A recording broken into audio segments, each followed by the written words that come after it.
panel today. I'm super honored for everyone that's tuned into our first ever streaming Facebook Live event. Looks like we're about 60 people and growing here because it's such a super important topic, right? But before we start, I do want to just give a huge shout out and thank you. I was watching the news today, and the effort and the hard work and the sacrifice that all of our medical professionals and just the scientists that are working around the clock to help everybody out to find a cure, to make sure people are getting healthy again. I want to make sure I take the time to say thank you to them, because you look at what they're going through. I don't know about you guys. I feel like we're super blessed to be in a real estate business, a mortgage business, if you will, that we can still help people out and not have to be sacrificed, have our lives on the line and that type of stuff. So thank you to them. I'm super honored to be here with Miss Tina Brickhouse from Keller Williams, Mr. Brian Schweiker from Remax Woodland Spring, and Mr. Ken Brand from Compass. I'll tell you, our guests today were carefully hand selected. So I have the utmost respect for everyone on this video call here. I'll tell you what, I've known Ken Brand for quite a long time. He informed me yesterday that he's been in real estate for about as long as I've been live. And Ken, you're a huge, you're somewhat of a legend in our area. Don't tell him. somewhat of a legend in our area. So I have the utmost respect for you. I've been watching you from afar for a long time. You've been through several of these markets as well too, and people look up to you, Ken. People I see around here, they do steal your Woodlands real estate market report quite often.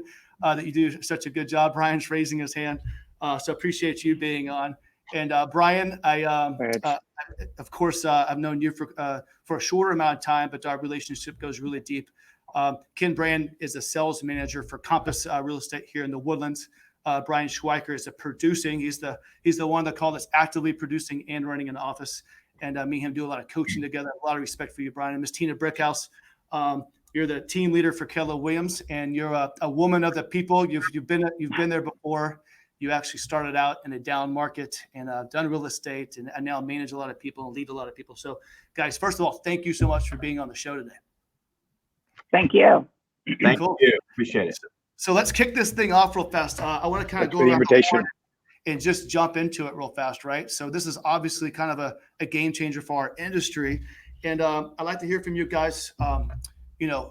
How are you feeling today about the real estate market and what we're going through? What's your gut feeling right now? And then kind of talk about a time in your career that you've gone, maybe not through COVID-19, but through a down market, a down cycle, and that type of stuff. Ken, do you want to kick us off?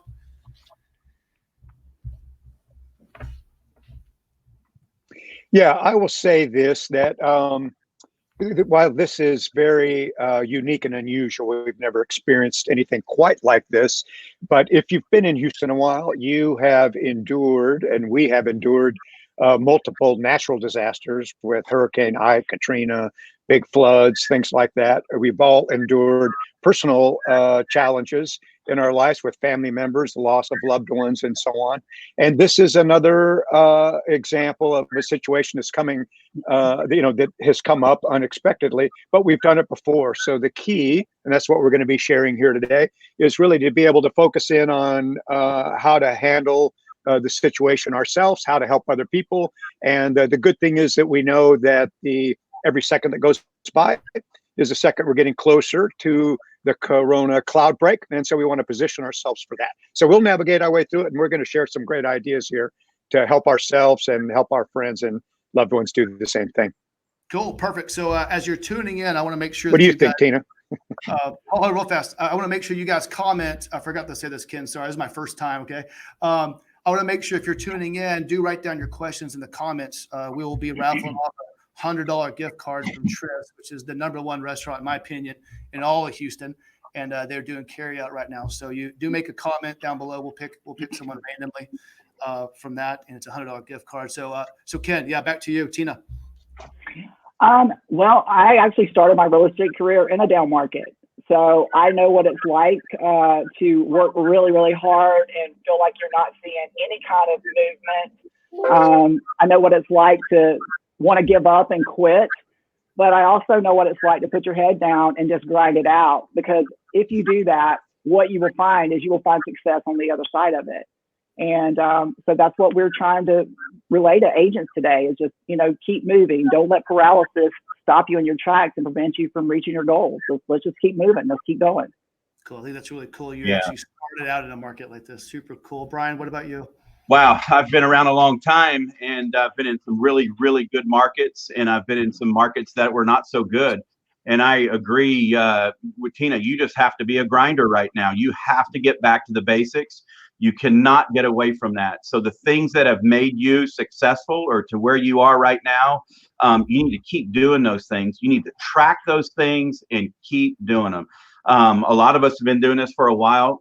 Leaning on our relationships is really huge. I mean, I feel super honored to be on this call with Ken and Tina, and of course Jason. When I met Jason about 5 years ago, he has really changed my life, not just business wise, business and in my personal life as well. So.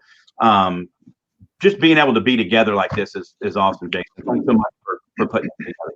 Yeah, cool. So as we go around the horn, the one thing that I heard from each one of you, I think that's kind of a prevailing theme here is mindset. As I listen to you and ask you how you're feeling about the market, have you been through it? You know, we've obviously never been through this particular deal, but mindset. So, Tina, you want to talk a little bit about just the aspect of a realtor, an agent in a market like we're heading into, right? And mindset. Well, I think when it comes to mindset, I think our morning routine is really what is a predictor of our mindset for the day. And I think all of us kind of talked about before, we all are really early risers. I'm usually up by 5:30. My day consists of making sure that I meditate every day, read, learn something new, that I'm eating right, I'm exercising, and getting enough sleep. And I think those things kind of set us on the right path. But then when you start talking about mindset, like how do you handle uncertainty in your life? Like, where do you go to? And for me, when it comes to uncertainty, I go to mentors. I go to my coach. I go to people who can help me through these feelings of anxiousness. And meditation also helps with that. And I just think, mindset, like this is not the end of the world. We're going to get through this. But if we concentrate on just the bad right now, then that's all we're going to think about. Get off the TV, stop watching the TV, stop listening to all this all day. It's time to let's just put our heads down and go out and care about people. Let's go out and care about people around us and make a difference. We all can make a difference right now. And that's one of the things we should do. And in helping others and giving gratitude to others, that puts us in a place where we feel whole, where our minds are in a place where we can move forward. And I think that's where you kind of have to start. That's great. I've heard that quite a bit. Just listening to different podcasts. People saying, "Hey, if you're feeling down in the dumps, the first way to get through it is to go help somebody." I think that's a great way to help it out. But Ken, tell me a little bit about mindset. Like, what should a realtor mindset be in this type of environment? Yeah, I think Tina, you hit it right on the head. I think those things are great. I'll add a couple of things that I think would be useful. Is the days kind of blur together, right? You almost forget what day it is. Minutes blur together, hours blur together, and having a sense of structure. So you have to have the discipline, right, to create some structure for yourself. And this would be time blocking. We talk about this all the time in a normal busy day, but you want to reach out, as Tina was saying, to the people you know and touch base with them. And maybe you want to be working on your CRM or how you're going to stay in touch and the things that you couldn't get to because you were too busy before. And the way to do that is to time block maybe 45 minutes, put it on a schedule like an appointment so that you get it done and you're not running around with things blurred together, but also saying, I don't seem I can get things done. I never get them done. And you kind of get down on yourself. So I would do that. I think is important. Some structure, whether it's you're going to go walk, you're going to do the meditation, I'm going to prepare meals, I'm going to spend time with my kids, I'm going to make some phone calls and check in with my friends, I'm going to do the Zoom meetings. But you got to have some structure for that. And that'll give you a sense of control, which is what we all need right now because we feel like things are out of control. And then I'll give this little tip that I think will make a difference to you, is that every movie, every action movie that you see that's a blockbuster has a soundtrack in the back because it adds to the mood and the feeling of what's going on. And while you're in your day-to-day activities, I'm going to recommend to you that have some music playing in the back, because it's a great mood enhancer and will keep you kind of chilled out and relaxed and feeling good. Jason, you're playing a little music when we came in. So music's very powerful. I would be listening to some music too while you're working. And then just also in the background, it'll really chill some things out. Oh, I like that. I like that. Great advice. I like that. Brian, what about you? Talk to me. Talk to us a little bit about your mindset right now. Yeah, my mindset is I am, control, right? I mean, you have to work on what you can control. So my biggest thing has been every day I get up. I try to stay with my routine with working out. And this workout group that I have, we're not meeting we're not meeting at all anymore. It's virtual. So it's been a little bit tougher, but trying to keep that morning routine for me has been important. The other thing, getting up and getting dressed, that's been a big thing. I've been on these Zoom calls with people. I've seen stuff on Facebook where a lot of people aren't getting up for their day. I think these men need to get up and shave and put their jacket on or get dressed with a long sleeve shirt and be ready to start making connections and make your phone calls. One good thing I think that's helped, time blocking. We've done a lot of that, as Ken mentioned. The time blocking's been great for us. And one of the things also is continuing education, where sometimes we miss a little bit of time with that. But now every day I'm spending at least an hour a day on a podcast or listening to some of my core stuff. That has been a game changer for me. And then just the groups like this, learning off of each other. I know the program, Jason, you and I are in my office. We're extremely transparent. We talk about everything, even down to finances and things that we need to do. So I've tried to keep some things normal that way. I think that one good thing with my day personally is I've always had a start time, but I never had an end time, right? So for me, having the end time, it's been real impactful for my family life. So I've been getting home around 6 or 6:30, and then the phone's not ringing, right? I mean, like it used to be. I'm not answering all those emails and doing all that extra work. I've really seemed to pack it all into the day. So I hope to be able to carry that on as things break to maybe have an end time. We've always talked about having an end time. I have not been good with that in the past, and I hope that's a little nugget that I get to keep, and maybe we all could learn from. I have such a tough time turning it off, Brian. I tell you what, I took notes on that. That's really good. Speaking of podcasts and stuff, do any of you have a favorite podcast you're listening to right now? Maybe you can help people out with. Mine. I listen to Ed Millett every day, and he's just like his podcast is maxed out, and it's just amazing, and it just gets me like pumped up for the day. And he's an ex-athlete, and of course my son's an athlete, and so I'm all into that whole mentality of just go out and crush it. And so that's my guy right now anyway. Super cool. He talks about maxing out your life, not just business, which is really hitting home to me right now as we have more time, like Brian said. Ken, you and Brian, any podcasts? Yeah, I'm listening to a coach, John Cheplek, has some podcasts, and he does a lot of stuff on Facebook. He's got a Facebook page. And I find him very motivating and enlightening. And what he talks about is really connecting with, how to connect with people who are under duress as it relates to kind of what we're in.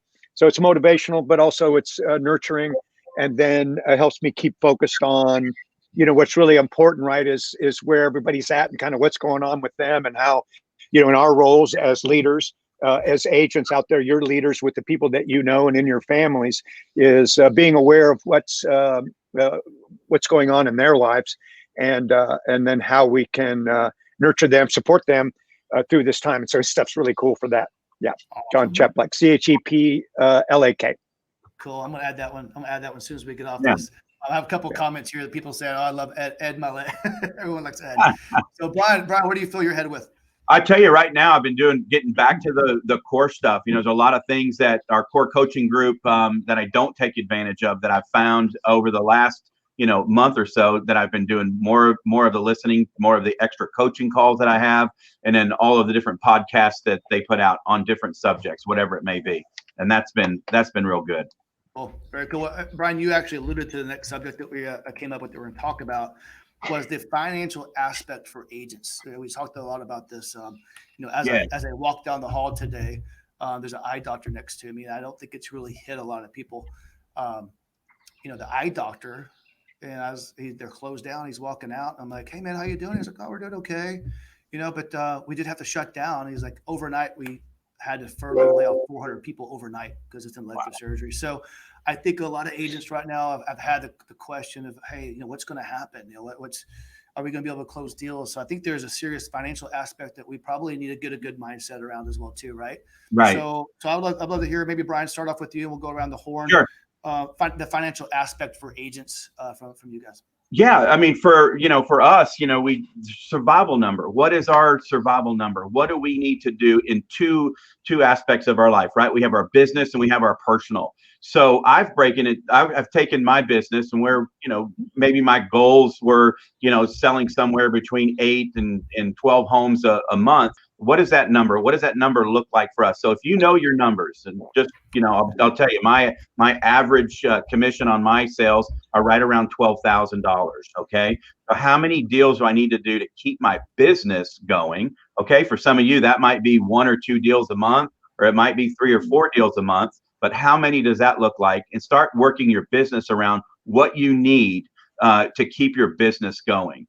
The other, hopefully you have some savings and some things built up as for your personal, but also know about how many deals do you need to have to be able to bring that additional money over to take care of what you need at home.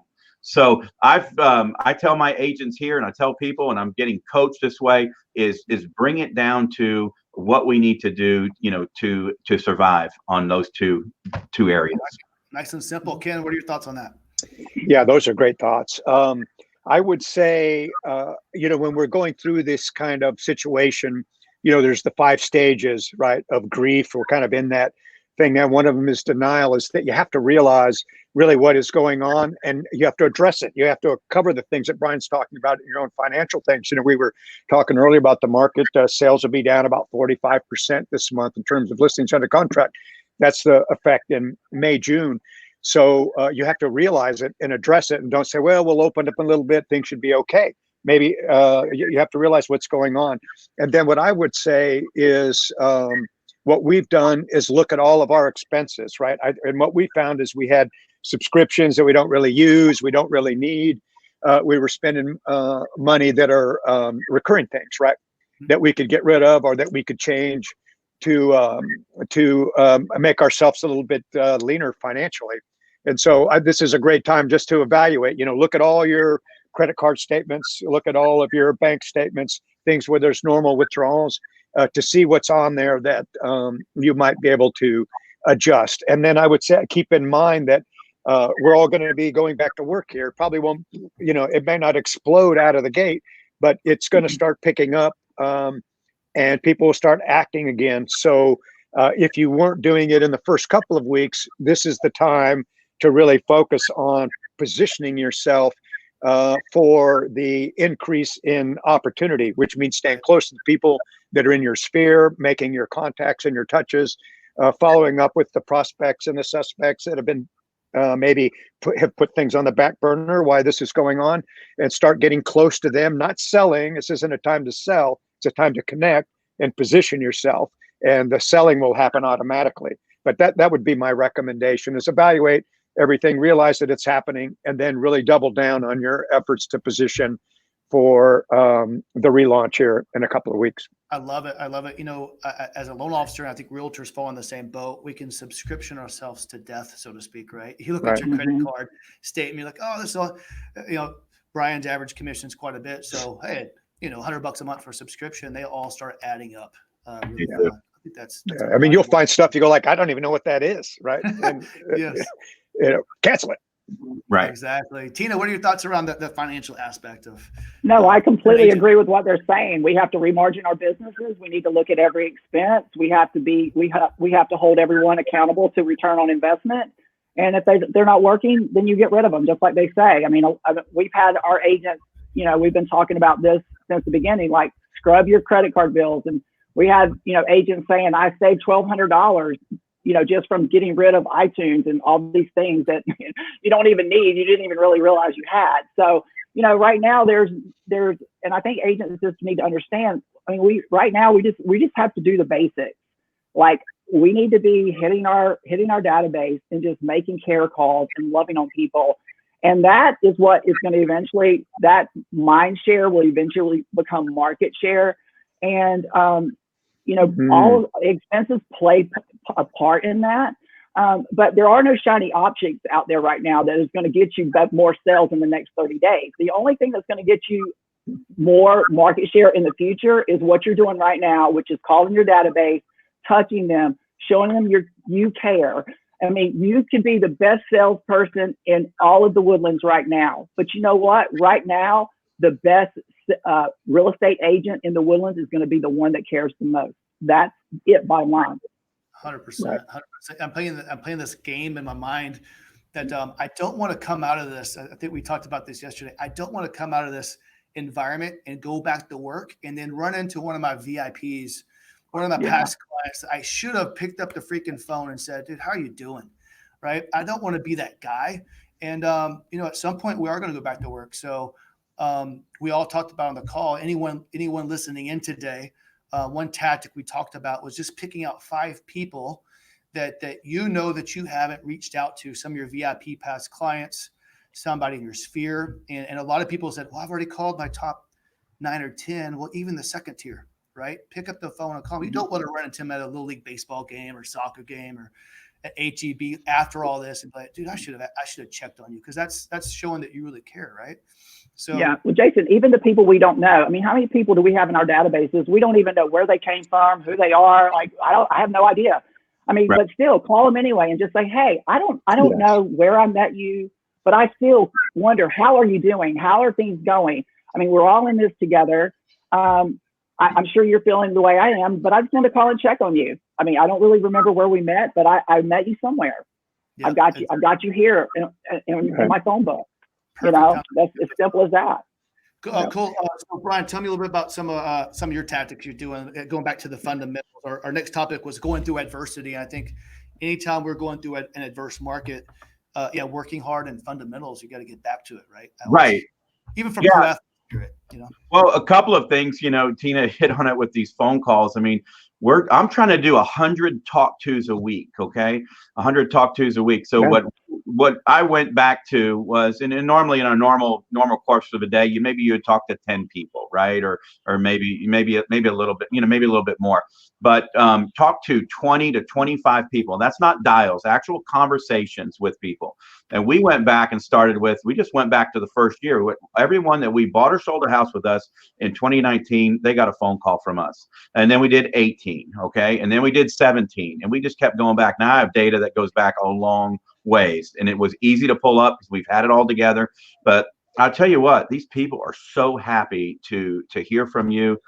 We get in a little bit of a rut sometimes, right? We're not making as many sales. We're not meeting as many people face to face. But I tell you what, the joy that you get from talking and hearing about what their kids are doing, and maybe some kids are still in school or in college and some are back or not.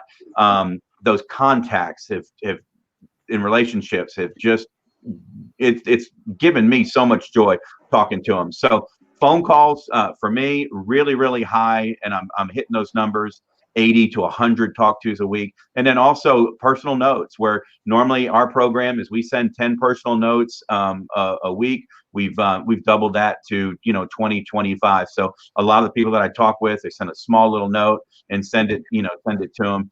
I think Ken had mentioned, right, we're not going to be making a ton of sales right now. It's the stuff that we're doing now that people are going to remember this later, and it's going to help us get through this time as well. So it's a win-win. Cool. I love it. Ken, what about you? Start some of the fundamentals. Yeah, you guys are awesome. I think Tina and Brian, you both hit it on the head.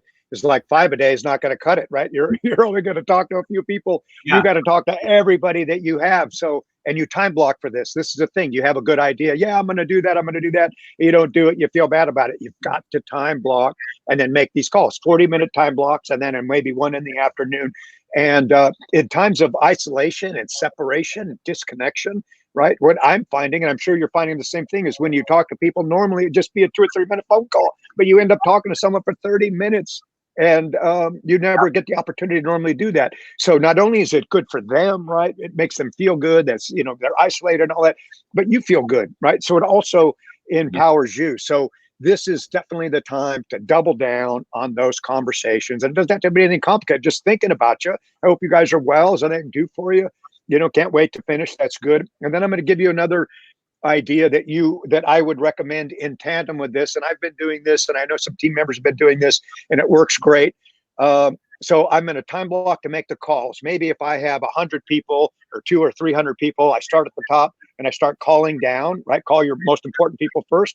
But then what I'm going to do is every day I'm going to send maybe, and this will take you a 45-minute time block easy, maybe 10 or 15 video text messages, right? So I get my phone out and I start at the opposite end that I'm making phone calls, right? So ideally when I'm done, everybody have a phone call and they'll get a video text message. The reason I'm doing the video text message is because I could text somebody, I can write them an email, but it's flat, it's lifeless, it's toneless, right?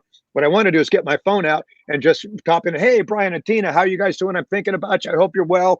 And if there's anything to do for you, let me know. Look forward to seeing you on the other side. You guys take care. Tell the kids I said hi. Send.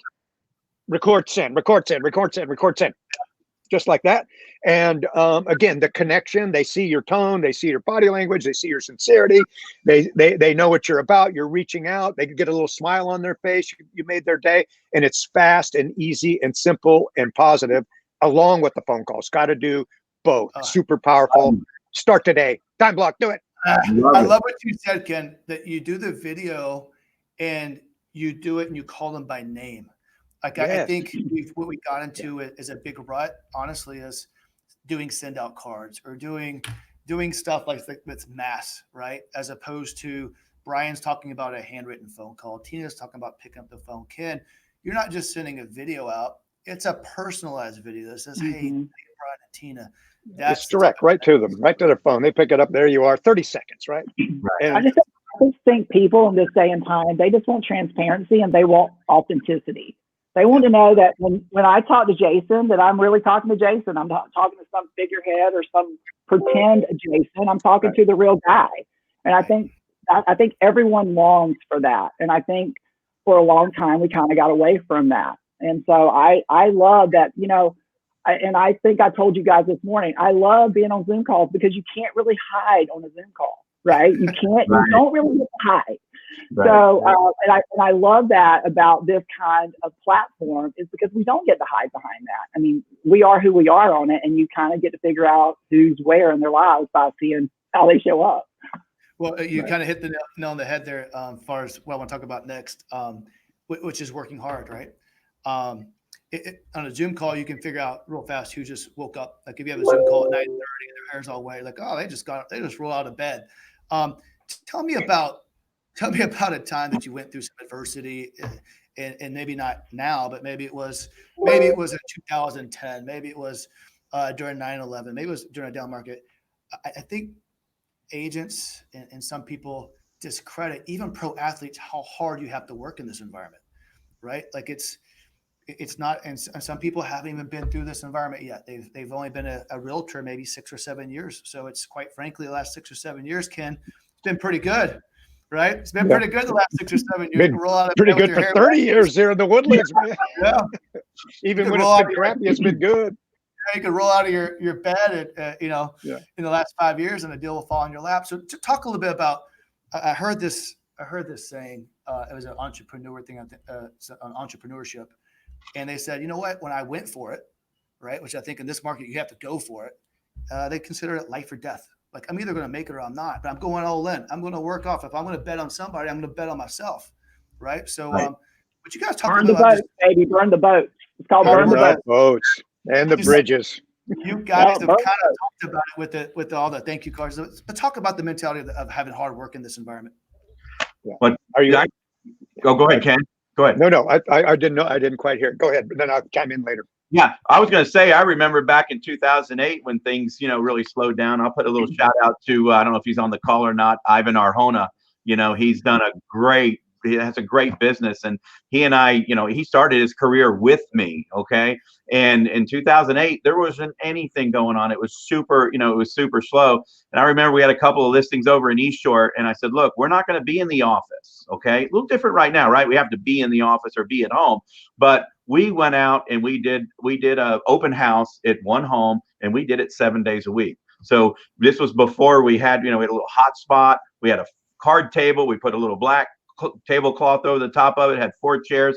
We had our laptop and printers weren't even. We didn't have Bluetooth back then. We had to plug in the printer if we wanted to print something out. So we were out there, and we just, had the flag open that hey, we're open house. So how many people can we meet? How many contacts? And sales is a contact sport, right? So how many people can we see? Now we're not going to be able to see them face to face now, but the Zoom calls, the phone calls, the video, the handwritten notes. I think that's is now what we were doing back then in 2008 with the open houses, if that makes sense. Mm-hmm. Tina, hard work in this environment or getting through this? Hey, it's all about hard work. I mean, no one's getting by with a free ride right now. Everyone is going to have to earn what they're going to get in the future, and they're going to earn it by doing the activities it requires. And that's calling your sphere. That's getting up, dressing up, and showing up. I mean, it's all of those things in combination. And, when you talk about adversity, I remember in 2011, I'd been in real estate a year. I think I'd sold 2 houses. I was no rookie of the year. I mean, I don't even know how I am where I am right now. If you'd asked me in 2010 if I would be running the Keller Williams office in the Woodlands, I was like, what are you talking about? I would have never thought it in a million years. But the thing is, I had people who came behind me. I mean, I literally had lunch with Teresa Sarton. I don't know if she's out there or not, but I had lunch with Teresa Sarton. I just met her. And I was like, I think I'm going to quit. I don't think I'm cut out for this. And she's like, what are you talking about? And I was like, I've only got a couple of sales. And she's like, well, are you serious about it? And that really hit me because I wasn't really serious about it. My kids were senior in high school. My son was a baseball star. I was doing mom stuff still. I was in a mom mentality, and I wasn't in a real estate agent mentality. And it's 2 different things. If you're going to be an agent, you got to go be an agent. Right. And it's hard to be all of it. We know that. And so when she said that to me, it just struck me like, you know what? I really haven't given this a chance. And so I just really just put my head down and just went at it hard. And in 2011, the market wasn't great. I mean, I was freaking scampering for everything I could get, taking anything I could get. I mean, horrible listings. It didn't matter. Just give me something. Get it. And I just grinded my teeth on that.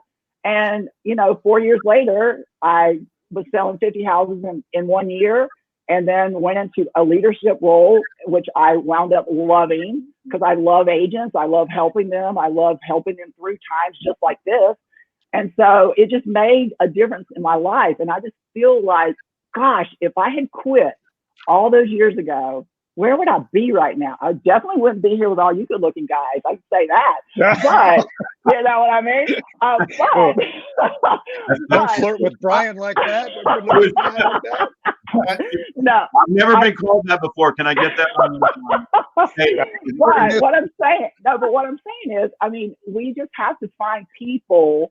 We have to find the right people, not anybody, but you have to find the right people who believe in you, who can push you, who can guide you, who can lead you. And if you can find those people in your life, if you might be the most struggling agent in the world right now, you may have been an agent that's used to producing 20 million, and right now you don't see anything in your pipeline. I mean, because they're out there too.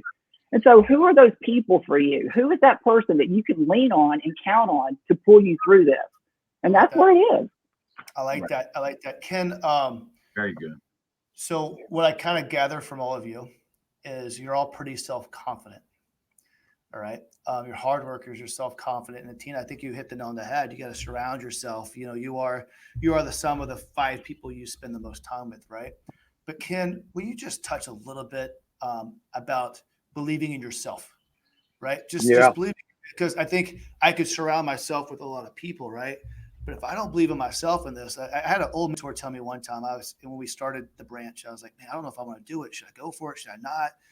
this and that. And he's like, dude, if you're going to believe in anybody, wouldn't you believe in yourself? Because you could control your hard work and that type of stuff. Ken, tell us about self-belief and how that helps you get through an environment like this.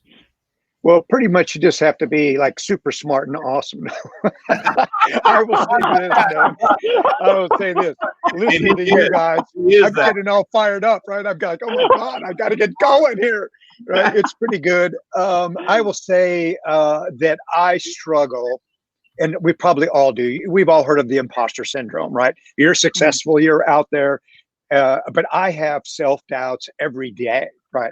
About, is this working? Do I know what the hell I'm doing? Am I going to make it? Is anyone ever going to believe in me, let alone believe in myself? And so one is an awareness, right? An awareness that you're going to have that feeling. And then it's important, Tina and Brian both touched on it, is that you have to have people in your life that you can go to that you might express that to, right? Hey, I don't know, and then they'll tell you, I believe in you. No, you're not seeing it correctly. This is really, what's going on. And so you have to surround people that also believe in you. I think that's important. And it's a challenge. If you're not, you have to find them outside. Sometimes in the family, and it's hard, right? Because of different things. So you have to find them outside, people, your colleagues that you work with, your leaders as well. And then you have to feed your soul, and you have to feed your mind, and you have to feed your energy with some self-care. And we were talking about podcasts and books and exercise and yoga and meditation. You have to do not have to do them all at the same time, but you have to consider these things. And if we look at other professions, let's take professional athletes who have to perform at a high level all the time, right? We see them on the court, looks really easy. And then sometimes we get a look into the back end, right? And they have sports psychologists, they have special trainers, they got dietitians, and everybody working to help them perform. And I think that's what we need. We need people. You surround yourself with people who can empower you and who also believe in you. And then you have to feed your mind. And then you have to burn your boats and bridges. Don't have a choice, right? It's a do or die. That's that. And then another thing that's helpful for me is what would someone else do, right? What would they do? Someone that you look up to, someone that you admire or appreciate, and like, what would Tina do in this situation, right? I'm gonna be Tina. Well, be Tina, right? Be Brian, right? Be Jason. Be whoever it is to get that mindset straight. When you're not sure what to do, it's like, well, what would they do? I'm going to be them. Go do that. That's what I recommend. So, Ken, you brought this up, and I'd like to hear all your thoughts on this. We talked about before we got on, adapting and pivoting to the new virtual world that we live in, right? So a lot of this is fundamentals, and getting back to it. I super encourage everyone as we come out of the corona to continue doing these fundamentals. But let's talk a little bit about pivoting, right? Pivoting with the new technology, the new virtual age. A lot of us are reinventing ourselves. Never in a million years where I think I'd be on a live stream broadcast on Facebook, and I just went for it. So let's just go and do it. Let's help some people out. So Ken, you want to touch a little bit about embracing the new virtual world and just pass it around? Sure. I'll go kind of quick here. I will say this, though. When I was thinking about this meeting yesterday, what went through my mind was, what am I going to wear to the meeting, right? Because for a minute, I thought, like, I'm going to go somewhere and there's going to be a group of people. And the new reality is this. So this is what I would say about the pivot. We're seeing it around us. It's a natural tendency to like, oh, I don't want to learn that, or geez, why do I, or I'm not tech savvy. I'm not this, I'm not that. You've got to eliminate that. You have to just see it for what it is, right? And I need to embrace that. I'm gonna, HAR has virtual open houses are announcing all that. It's like, oh, no, go get it. That's an advantage, right? That's a market advantage for you. Doing the Zoom meetings, learning how to do it is an advantage for you. Sending text and videos is an advantage. Doing virtual tours is a market. So what's happening is the market has given us all a gift. It's created a next level advantage for adopters who will take the time and have the right attitude to embrace the new things. And you'll leave everybody else in the dust. Everybody who's not on this call, poor them, too bad. But you and I and the rest of us, we're going to take off. So see it as an advantage. How can I use this to my advantage? Because there'll be plenty of people who will not embrace what's happening, and you'll leave them behind. And it's going to happen fast and big. Yeah, I think that's my biggest fear as we come out of this, and I don't come out adapting. That I'm doing it the way I've done it for the last 18 years, right? Brian, you want to touch a little bit on embracing the new virtual world and reinventing yourself, if you will? No, I like it. I mean, I like what Ken said. I mean, I think there's a ton of opportunity, and I think sometimes with us that struggle, I struggle with it sometimes too. But you get pushed into things sometimes, right? And a lot of good's going to be able to come out of this. And I don't do a lot of social media stuff. I'm older than you guys. I haven't really, be honest with you, I haven't embraced that social media part as much as some of the other agents and talent out there. And I'll tell you what, we're working on it now. We've actually hired a couple people over just the last 3.5, 4 weeks or so. I see a great opportunity for us in my own personal business to kind of elevate that. So I'm excited about it. Cool. Tina? Well, I mean, we all can agree our world has changed forever. I mean, we're never going back to being what we were. And in our business, our business is a progressive, changing business. It's always changing. I mean, some people don't really want to move toward change, but it is what it is. I mean, we're going to continue having virtual open houses. We're going to continue having virtual showings. We're going to continue having Zoom meetings, even once this is long gone, because we've stepped into a new world. We stepped in a new way that we're going to do business. And, I just think continuing to align ourselves with people who are moving forward that way, we're going to have these technologies in place, because I think the consumer is going to want it. Yes, whether we want to move forward or not, the consumer is going to want it. And if you are the agent who is tech savvy, tech enabled, and you can pivot once this is over and hit the ground, you're going to be the one that's going to take the market share. That is the reality. That's the world we live in today. And if you're sitting there listening right now and you're saying, oh, well, I'm just going to go back to doing it the way I used to, you will get left behind. We're just not in that world anymore.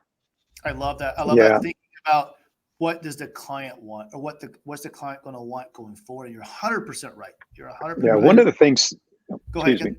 Yeah, one of the things we're going to see with HAR and Zillow and the others is these big banners, virtual tours on the listings, right?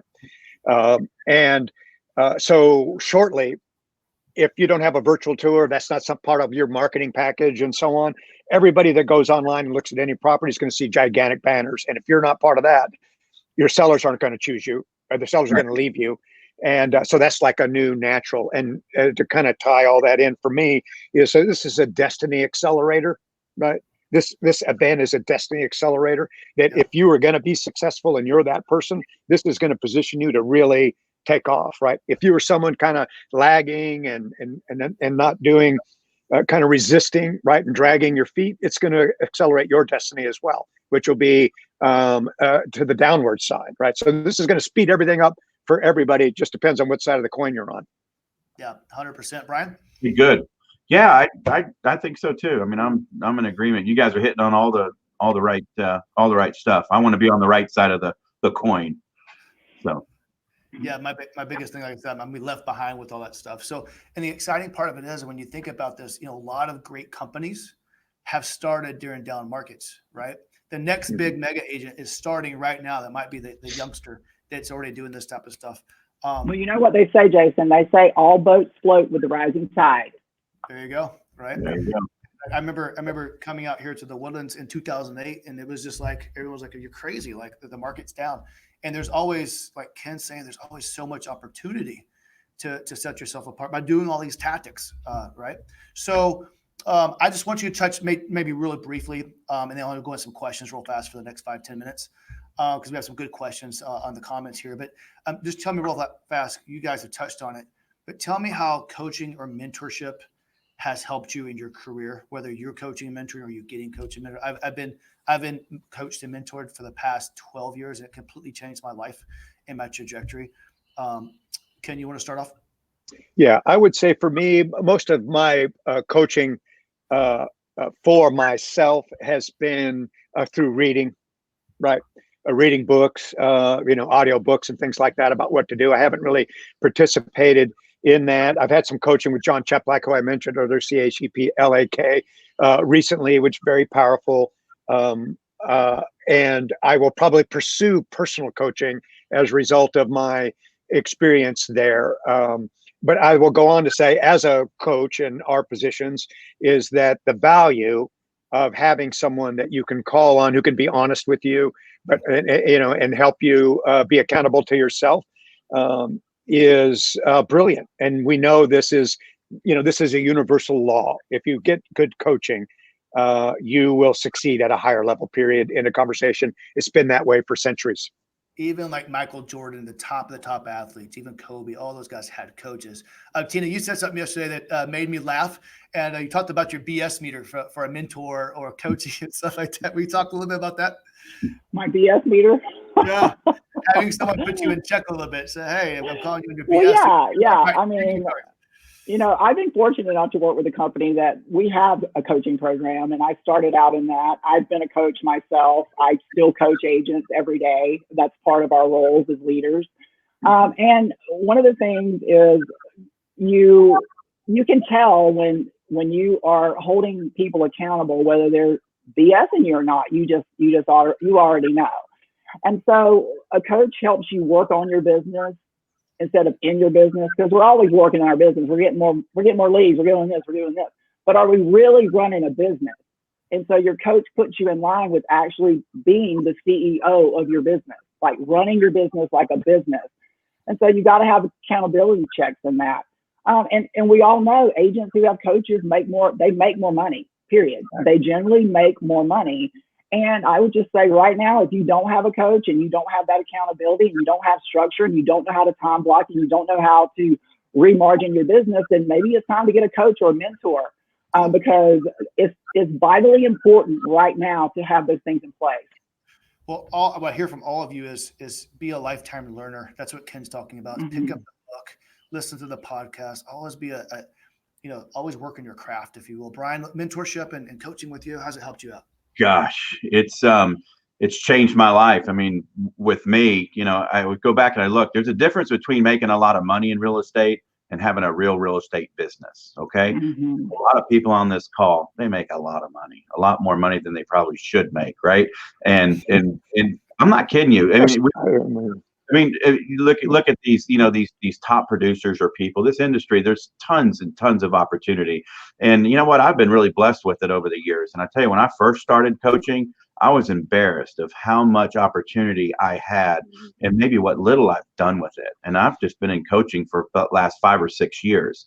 It's changed my life, because not only, I made a little bit of money in my career, but now I have a real estate business. I know what to work on, not just in my business, but in my personal life, my personal life, my spiritual, my family, my marriage.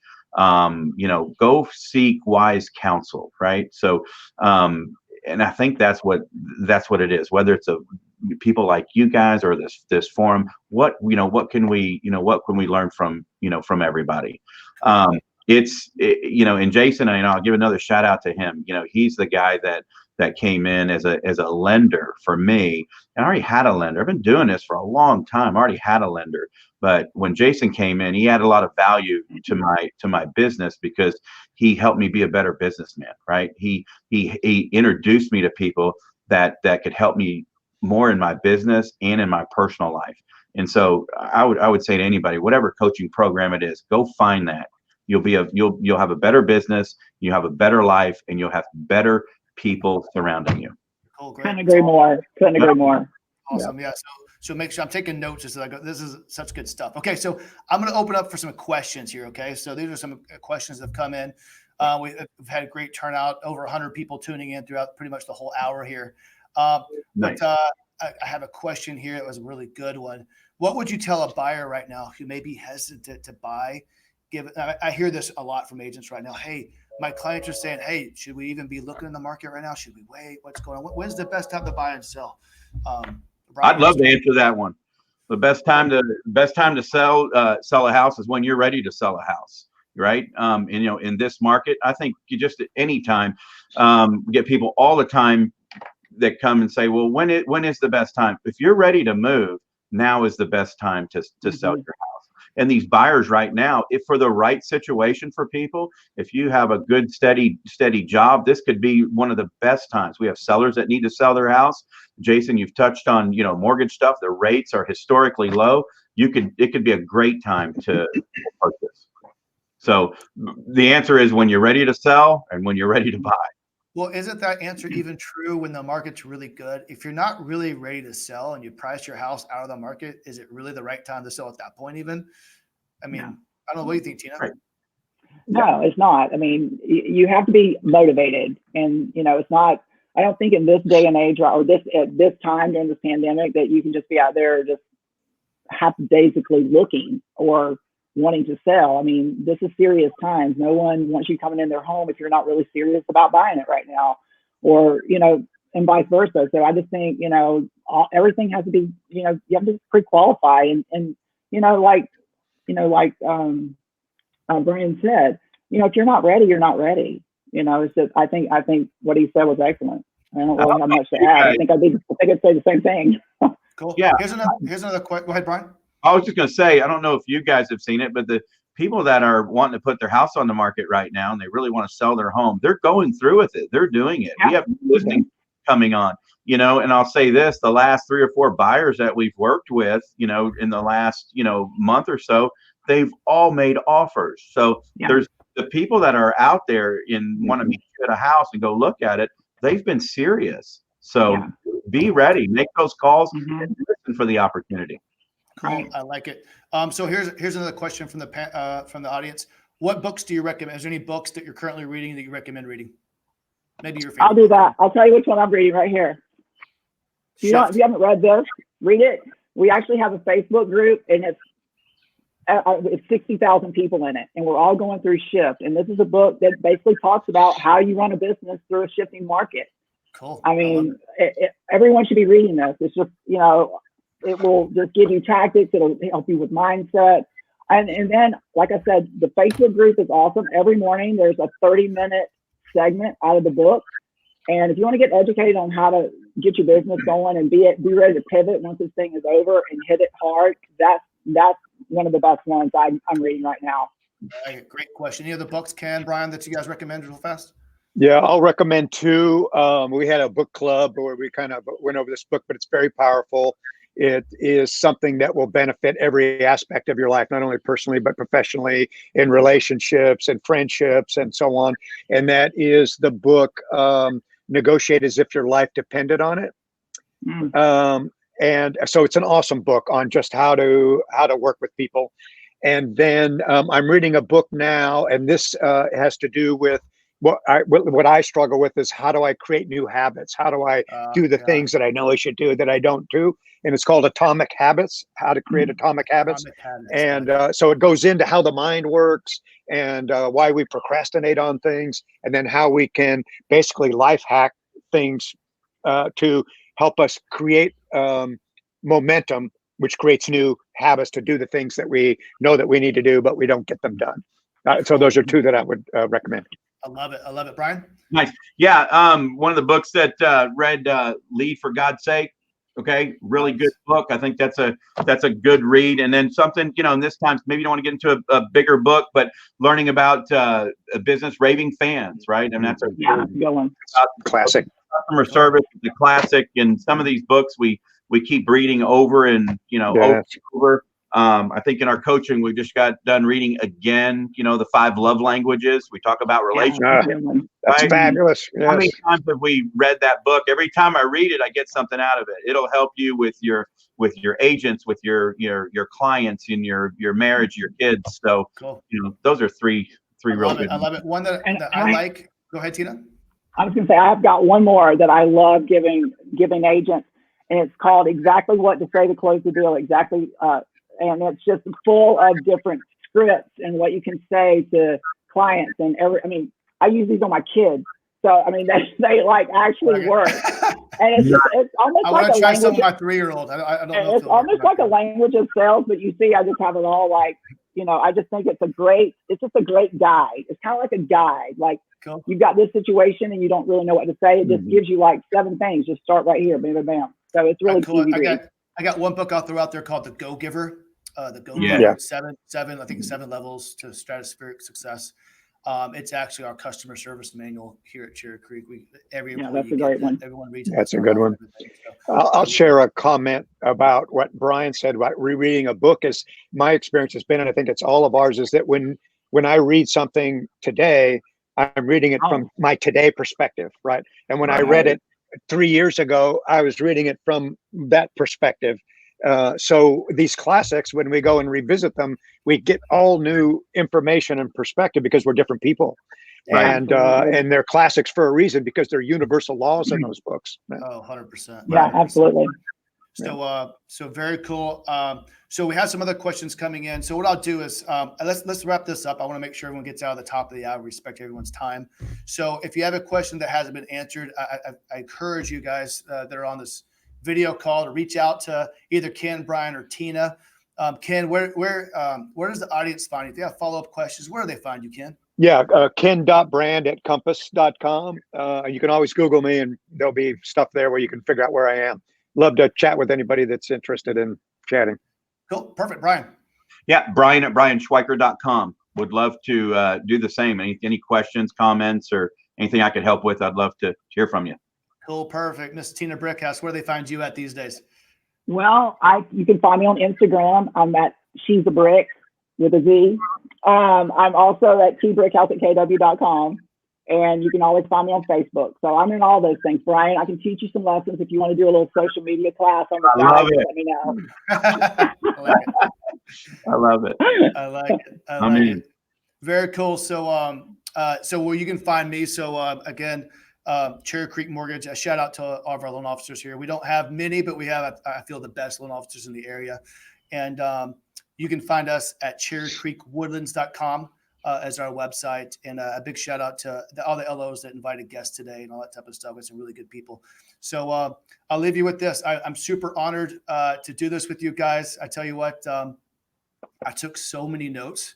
I think I'm going to take this back, Ken, and just, I mean, it's going to help me pivot through this, through what we're going through. And if anything, you guys inspire me to keep learning, to keep grinding, to just keep doing what you're supposed to be doing, right? And I think what's cool is this community, even though sometimes we're friendly competitors, we can all pull together and get through this together. And at the end of the day, we're in an industry that we can really help people, right? Mm-hmm. That we can really help people. And people that might need to sell their house because they lost their job, maybe they need to buy a new house. People are still going to be having babies, getting divorced, downsizing, having more kids. And so there'll always be moving houses, and we're here to help them out in any way, shape, or form. So guys, I'll leave you with a little bit of our Bon Jovi Live on a Prayer. I feel much better. I don't have to live on a prayer because I have you guys in the family. So thank you so much. We're going to try to do this again probably in a month or so. So if you have any feedback for us on the podcast, video podcast, please reach out to me at jason@ccmclending.com. All right, guys, have a great week. Thanks, man. Good luck on Appreciate it. Guys. Love you guys. All right. Yeah, you know it. Bye. Thanks.